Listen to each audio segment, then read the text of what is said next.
entonces también se podría decir que te eligió de alguna manera.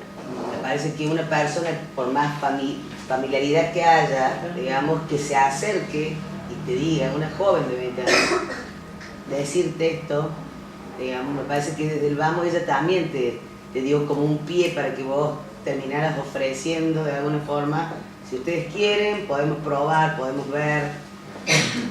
Lo que pensaba es, más allá del caso, en relación sí me ha tocado y últimamente llegan niños, sí. Niños, no jóvenes. Antes era más normal que llegaran a la consulta. Yo trabajo en un lugar público, ¿sí?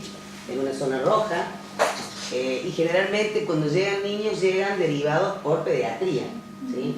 No es que me miren la mamá con el niño, o por exceso de peso, digamos, o por bajo peso, cuando ya llegan a salud mental, cuando ya se ha comprobado que no tiene que ver con una cuestión de desnutrición, ¿sí? Hay que despejar eso también. Y despejar otro tipo de cuestiones que tienen que ver con lo orgánico, digamos, si hay problemas endocrinológicos, si hay alguna hormona de crecimiento que esté en déficit, que se llega cuando ya. Y no solamente niños en relación al tema de la alimentación, sino niños con otro tipo de patologías, como gastritis, y jóvenes también, gastritis y cefaleas. Y en general, digamos,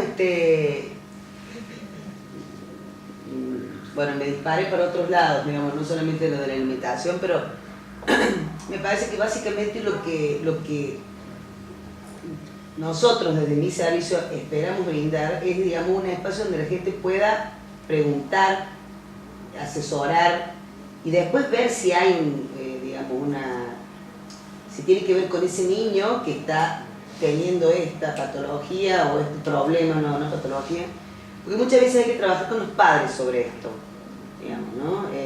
Me parece que vos también en relación a Malena tenías como un espacio, te tomaste en algún momento un tiempo con esos papás y después, bueno, déjenla y váyanse. Y con los niños pasa esto también, digamos, uno tiene que tomarse un tiempo con los padres. Generalmente, muchas veces solamente con uno de ellos, generalmente la madre. Y bueno, y hay como muchas, digamos, desde lo que uno estudia siempre hay como cuestiones que tienen que ver muy enfocadas a las madres.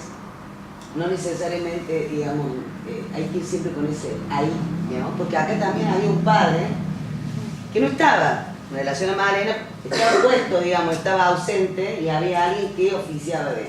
Y en relación a estos mensajes familiares o secretos familiares, digamos, es muy importante porque uno puede pescar algo de eso, y por supuesto, digamos, la persona lo termina diciendo, ¿no? Porque estas cosas siguen de generación en generación, no es la de ahora, digamos, viene y en algún momento explota con algunos que obviamente es más vulnerable, más sensible, más perceptivo y demás. Me parece que en esas cosas uno tiene que estar como más atento. Y por supuesto que la supervisión es algo muy necesario. Cuando uno se da cuenta que hay alguien que está trabando, que no sabe para dónde ir, cuando empieza a preguntarse más cosas, cuando no puede dejar de pensar en ese caso y a lo mejor en otros están como encaminaditos, me parece que son buenos espacios porque todo el tiempo, digamos, estamos nosotros involucrándonos, porque estamos de persona a persona, de subjetividad a subjetividad, y está bueno tenerlo como un ejercicio, más allá de lo que uno puede estudiar. Digamos, porque por ahí a supervisar un caso te lleva y el supervisor te puede sugerir un texto que a vos te ayude a continuar eso, a ver cómo caminar en ese caso, digamos, hasta que se arme. Sobre todo, lo primero que tiene que ver con los vínculos terapéuticos, cuando el tiempo que hay que darle a establecer un vínculo, hasta ver si eso continúa, digamos, si eso se puede continuar. En el caso, sí, en el caso de los anorexia, digamos, los casos que tienen que ver con los trastornos de alimentación, por ahí hay que trabajar en sintonía con otras especialidades, pero siempre y cuando tratando de resguardar, digamos, el espacio clínico terapéutico, digamos, ¿no? Uno puede hablar con el nutricionista, que haya un buen examen clínico y controles, digamos, y tratar de separar un poco esas cosas. nosotros estamos para otra, pero no podemos desvincularnos de las otras disciplinas que están interviniendo. Y me refiero específicamente, digamos, desde mi lugar de trabajo, que es un lugar público. Yo tengo que estar atenta, digamos, que el paciente, mi paciente, no deje de ir a la nutricionista, que no deje de hacer los controles clínicos. Y si se trata de un niño, en ese punto, directivamente con la madre, con el adulto responsable, y con ir a la pediatra, ir a la nutricionista y preguntar, está viniendo, está no sé qué, revisar la historia clínica. Uno tiene que estar en eso, con el paciente adentro del consultorio, en el espacio terapéutico, hablemos otra cosa, digamos, ¿sí? Pero eso uno tiene que hacer esos caminos también, no lo puede dejar. Hay un viejo libro que yo le recomiendo, trabaja muchísimo en la cuestión de cómo trabajar con los padres, que es un libro de Norman O'Neill, El niño, su enfermedad y los otros. Es un viejo libro que además se consigue fácilmente en internet. Y que tiene la novedad de que en los últimos capítulos, Manolí lo que plantea es que así como Freud en algún momento dijo que no se podía trabajar con la psicosis y después finalmente se pudo trabajar con la psicosis, ella pensaba que había que hacer lo mismo con todo tipo de deficiencias mentales. En el momento que ella escribe el libro,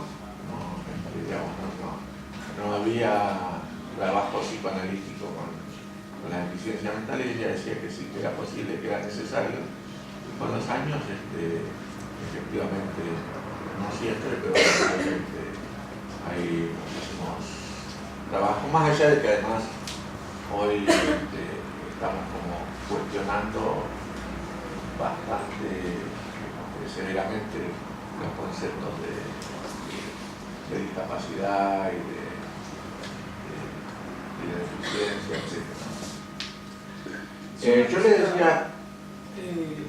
yo me quedé con una cosita de la otra parte que te comentaba recién, cuando dijiste lo de hacer referencia al diagnóstico, el diagnóstico preciso y lo de riesgo. Sí. Esta dimensión de riesgo también como, para mí, que a mí me llamó la atención, de no solamente centrarnos en lo que uno puede llegar a ver a través del diagnóstico, sino esta dimensión donde el otro está atravesando estas situaciones donde está en riesgo, o donde puede estar en riesgo su vida o su salud, que puede llegar a estar superando el diagnóstico propiamente dicho, sino que involucra al profesional desde otro lugar también, o le da otra dimensión a ese encuentro, o a ese otro, digamos. Y lo relacionaba con algo que estuvimos charlando acá hace un par de meses atrás, cuando se veía el código de ética, donde la persona que venía a dando la charla acá pensaba que el código de ética no sea mirado como un lugar donde uno tiene que tomar un elemento para cuidarse de entrar en una situación judicial, sino desde donde el profesional toma elementos para el buen cuidado de quien se acerca. Y lo relacionaba con esto también, el riesgo de ese cuidar al otro, no un riesgo de, bueno, tengo que tener atención porque si llega a suicidar puedo tener un problema judicial yo, sino este otro, de enfocarme en el otro, que mi buen desarrollo profesional va a permitir, mi buena interpretación va a permitir que la situación de la otra persona pueda tener otro desenvolvimiento. O sea, esta dimensión del riesgo también implica, y en la dimensión del derecho humano, mirar al otro desde otro lugar, desde un cuidado que no es que excede, sino que amplifica el diagnóstico propiamente dicho. Claro, ¿ibas a decir algo? No sé que adhiero a esa postura y mirándolo, yo también soy de salud pública, desde el paradigma de la salud colectiva y eso que venimos trabajando en muchos sectores, que el humanizar las prácticas de salud, ¿no? Frente a este mercantilismo avasallante que bueno, especialmente está planteando, la emergencia de los laboratorios, de muchas prácticas médicas a las que venimos combatiendo mucho, ¿no? Y bueno, me parece muy interesante este planteo, ¿no? También de que de pronto el profesional del campo que sea, a veces se ponen en un lugar, hasta si se quiere mercantilista, de transacción, de decir cuánto me afecta o no me afecta mi intervención en esto, cuánto voy a poner en riesgo mi título o no frente a esto, el compromiso ético, ¿no? La dimensión ética que ante todo es una dimensión humana. Sí, y yo pensaba porque si nos remontamos propiamente a la etimología de la asistencia, realmente por ahí nos perdemos justamente de lo que es acompañar, estar con el otro, con todo lo que eso implica, ¿no? La asistencia en sí misma como etimología, digo, la finalidad clínica del terapeuta es la asistencia. ¿Qué es asistir? Estar con el otro, acompañarlo. Entonces, ¿cuánto exactamente? Entonces, ¿cuánto nos perdemos con los atravesamientos por ahí de los contextos, de los dictámenes, en eso que es propio nuestro, que es asistir? Yo pensaba que cuánto nos ha condicionado el temor que produce el atravesamiento jurídico o el legislativo, digamos, que nosotros también hacemos lo nuestro. Yo pensaba, por ejemplo, hay una cuestión que discuto bastante con los colegas, que es el tema del consentimiento informado. El consentimiento informado en realidad es un elemento creado por ahí para qué, porque no sabes si todos saben, por ahí, todos saben. Sí. Y hoy están todos bastante perseguidos con el tema del consentimiento. Bueno, ahora lo explicamos, pero lo que sirve a decir esto. El consentimiento informado es un concepto que fue creado para proteger los derechos de los pacientes y rápidamente los profesionales, incluyámonos nosotros, lo están utilizando perversamente para proteger al psicólogo o al médico o al equipo de salud, cuando en realidad el consentimiento informado, la ley de consentimiento informado, fue creada para que el profesional tenga la obligación de explicarle al paciente en la primera entrevista o en las primeras entrevistas de qué se va a tratar de tratar el proceso, qué objetivo persigue, cuánto tiempo supone que puede llegar a durar la intervención, etc. Cosas que algunas podremos contestar o no. Pero lo cierto es que esto se ha convertido en una herramienta que los psicólogos utilizan para cubrirse. Le dicen al paciente, bueno, me tiene que firmar esto, ¿no? Por ejemplo, cuando viene cuando viene padres con niñitos que por ahí están divorciados. Padres con niños que están divorciados, ¿sí? Cuando se pretende imponer la obligación de que los dos padres tienen el consentimiento, por ejemplo, el padre y la madre, cuando en realidad, o los padres o las madres, tenemos que ver de qué tipo de pareja de familia estamos hablando, ¿no? Cuando en realidad, digamos, la ley en ese sentido es clara, es decir, el padre o la madre conviviente es que tiene los derechos, incluso para hacer consultas médicas y psicológicas, ¿no? Pero el tema es que se toma el consentimiento informado como garantía, como estar cubierto, ¿no? Cuando en realidad se trataba de otra cosa. Y la otra cuestión, salvo que el colegio haya dictado una norma específica en ese sentido, pero lo contrario, en nuestra profesión el consentimiento informado es verbal. Desea eso, en general se les pide a los pacientes que firmen consentimiento por escrito. Pero esto es solo un ejemplo para para ver cómo de pronto nos condiciona y nos tergiversa las prácticas, la cuestión psíquica. Por ejemplo, cuando un paciente empieza a estar tal vez un poco descontrolado, un poco desbordado, inmediatamente empezamos a buscar, por ejemplo, una cobertura psiquiátrica, pero por una cuestión legal, cuando en realidad el pensamiento en relación a una intervención interdisciplinaria tiene que ser desde lo clínico, no desde lo legal. Digamos, no porque pensemos, se puso ansiosa, entonces después puede llegar a hacer algún intento de suicidio, entonces salimos corriendo a buscar a un psiquiatra, cuando en realidad no es ese el criterio es otro. El tema de abuso sexual infantil, por ahí se puede comprender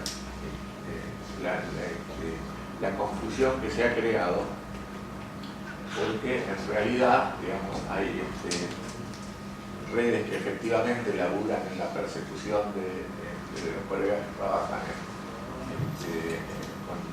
con niños que han padecido abuso sexual. Pero más allá de eso, digamos, el problema es cuando lo legal empieza a mandar en la intervención. Entonces se dan indicaciones o se toman decisiones que tal vez clínicamente aún no eran necesarias, pero por temor a recibir una denuncia, por temor a quedar mal parado ante la ley, se hacen intervenciones arbitrarias, como por ejemplo hacer una denuncia apresuradamente o cuando no es necesario, porque la denuncia en el tema de abuso sexual infantil tenemos que hacerla cuando somos última instancia, no cuando somos primera instancia, quiero decir, cuando hay otra instancia que pueden hacer la denuncia, o cuando, por ejemplo, si un niño estaba siendo abusado, pero a partir de descubrirse el tema, el niño es apartado del abusador y no tiene ningún contacto y la situación de abuso ha cesado, no es necesario salir corriendo a hacerla. Hay que hacerla la denuncia, pero no es necesario salir corriendo, y en principio hay que intentar lograr que las otras instancias, sobre todo las institucionales, la familia o la escuela, sean efectivamente las que pueden llevar adelante el tema de la denuncia, que además tienen más respaldo. Es decir, el psicólogo está obligado a hacer la denuncia cuando, pese a su intervención, continúa el abuso y continúa el silencio. En esos casos, y solo en esos casos, es importante. Y esto pasa lo mismo con cualquier tipo de violencia contra la mujer, contra la ancianidad, ¿no? El abandono, claro. El abandono, Sí, claro. sí, sí. Porque pasa que a veces la denuncia precipita situaciones que lo salva todo menos a la vida.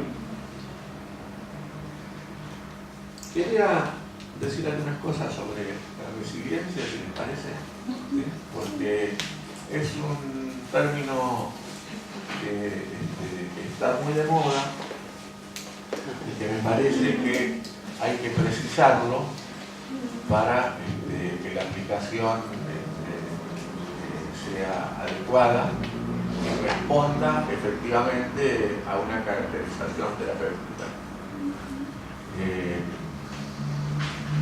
Cuando aparece el concepto de resiliencia hace ya unos cuantos años, en principio yo no lo tomo, y creo que la mayoría de los que trabajamos con un análisis no lo tomamos, porque en realidad es tomado en crudo un concepto casi clasista y discriminatorio.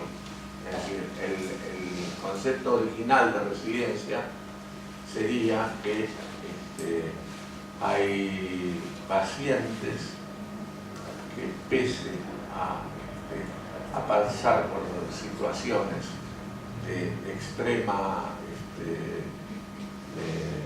agresividad, tensión, daño, etcétera, etcétera, logran sobreponerse a esa situación y sortearla eficazmente y casi sin huellas a partir de características personales innatas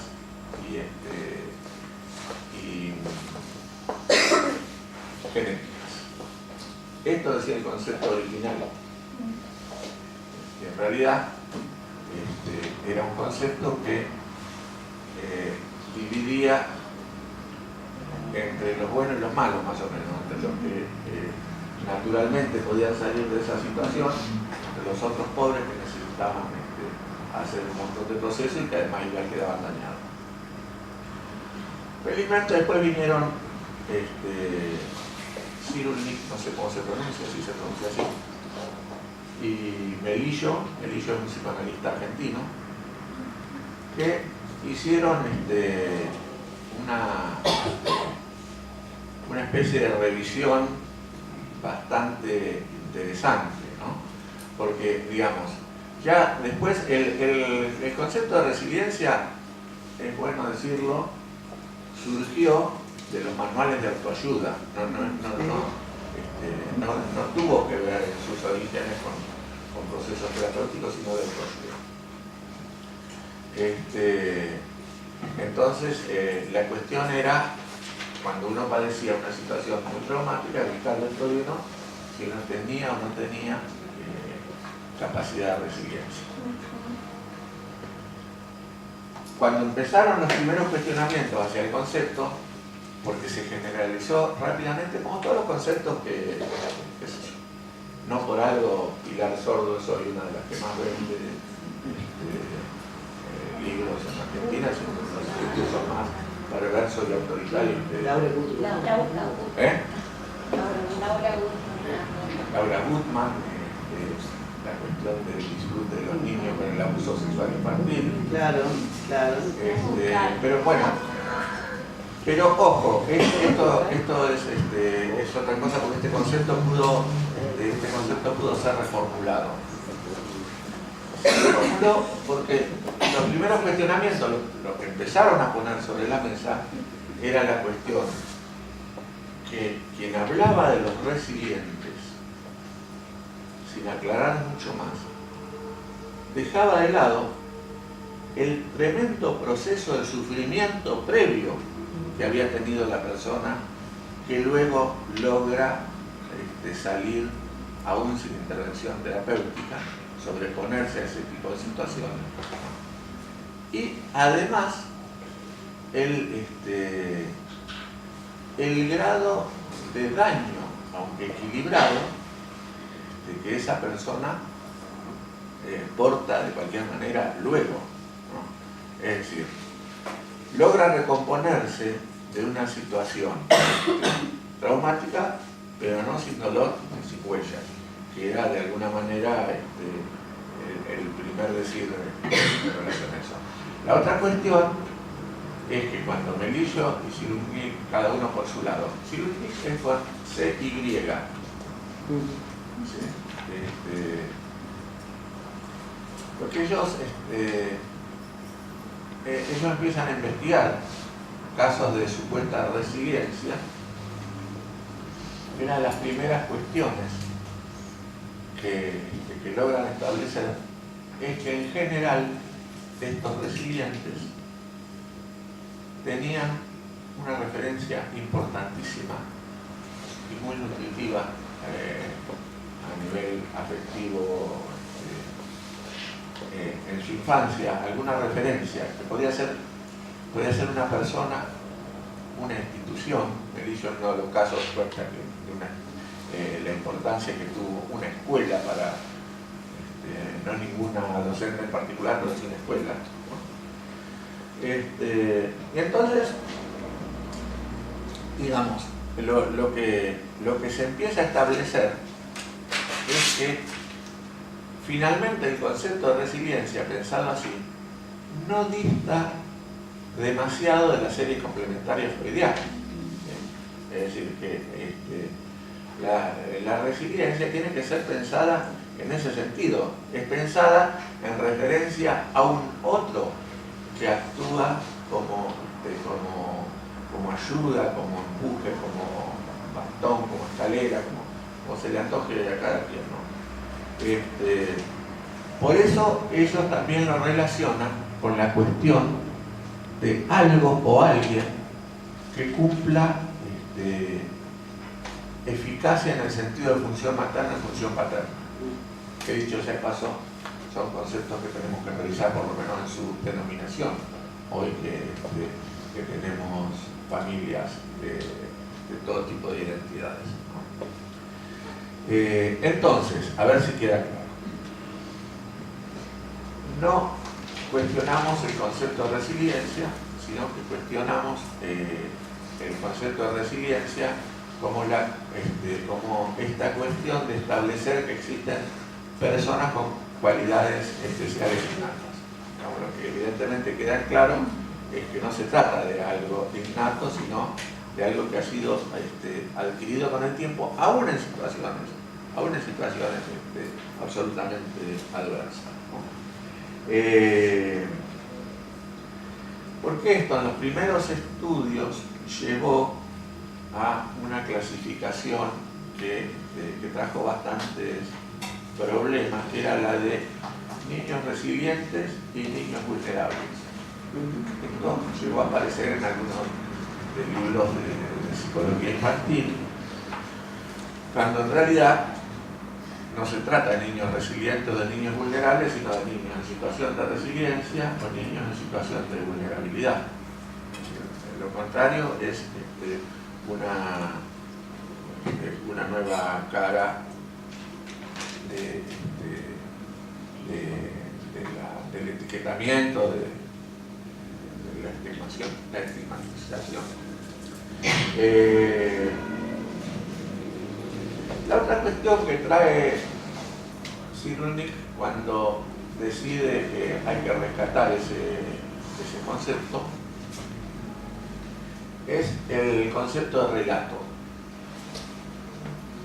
que yo les pediría que tratemos de correrlo de la universalización política que tiene hoy el concepto de relato. Volvamos a la psicología y al psicoanálisis. Lo que él plantea es que la resiliencia está muy en relación con poder convertir el trauma en un relato. Pero relato en el sentido psicológico o en el sentido psicoanalítico, que está muy emparentado con el concepto de historización. Y además, finalmente, trayendo aquello que tantas veces enarbolamos, que es la cuestión de cuando se pone en palabra, la historia cambia. Entonces, de eso se trata. Y me parece que con esta conceptualización quedamos bien con los que utilizan la palabra, porque además yo lo que digo que con los nuevos conceptos lo que hay que tener cuidado es que algunos son tan cómodos que a uno le da hasta pena cuestionarlos, ¿no? Porque te salva de pensar muchas cosas, mantener un concepto que te encaja muchísimo. Si no, fíjense que esta cuestión de Stamateas se llama, ¿cómo se llama? ¿Quién? Stamateas. Esta cuestión de las personas tóxicas, esta cuestión de la simplificación del vínculo y de la interacción, pero digamos es una banalización absoluta. Pero el problema es que como es un concepto que queda tan cómodo, hay muchos, yo lo veo mucho en supervisión, hay colegas que lo traen, que dicen, no, lo que pasa es que establece relaciones tóxicas. ¿Pero qué es una relación? Es como si estuviéramos volviendo al punto cero, cuando en realidad ya cuestionamos esta cosa de la simpleza. Porque la otra cuestión que me parece que todos tenemos que tener en cuenta es que lo que el paciente trae y trabajemos con la técnica.